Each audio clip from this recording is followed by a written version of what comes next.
Mapagpalang araw po sa ating lahat. Ako si Godfrey Quizon and this is my devotion for today, September 26. And ang topic po natin for today is, meron ka bang ganap na kapayapaan?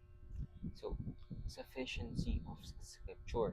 So, the sufficiency of Scripture po means that the Bible contains all the words of God we need for salvation, faith, and obedience. God progressively revealed His Word throughout the redemptive history, culminating in Christ and the completed canon. Today's scripture is not lacking, but fully equipped the believer for life and godliness. This is the meaning of sola scriptura. So ang ating scripture for today is Psalms chapter 1, verse 1 to 3. Blessed is the one who does not walk in step with the wicked, or stand in the way that sinners take, or sit in the company of mockers, but whose delight is in the law of the Lord, and who meditates on his law day and night. The person is like a tree planted by streams of water, which yields its fruit in season, and whose leaf does not wither. Whatever they do prospers. So, sa Diyos po lahat ng papurihan. So, ang ating topic ngayon is all about sufficiency sa ating Panginoon. So, many of us na nakaka-encounter ng challenges, most likely nagda-doubt sa kapangyarihan ng ating Panginoon na, kumbaga, bakit maraming inosenteng tao na nagkakaganito, maraming mababait naman sa standard nila, na kung saan nahihirapan sa buhay or nag-take advantage ng mga tao masama. But in order for us to fully understand the world, hindi po natin pwedeng i-doubt ng ating Panginoon, dahil ang ating Panginoon is our Creator, the one who created us. And for us to question the Lord, diba, parang isipin mo, bata ka, tapos questionin mo yung desisyon ng iyong magulang.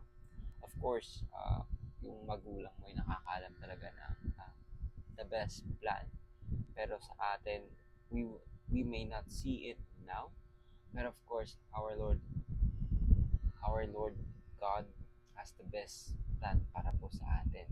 So, ating teachings for today is, the Bible is sufficient in wisdom, the Bible is sufficient in salvation, and the Bible is sufficient in revelation. So, the Bible is sufficient in every way possible. Ibig sabihin, sa lahat ng ating problema, sa lahat ng ating nararamdaman, sa ating salvation or sa grace na binibigay ng ating Panginoon Jesucristo dahil sa kanyang pagkapako sa krus ng Kalbaryo. And of course, yung last teaching natin na the Bible is sufficient in revelation.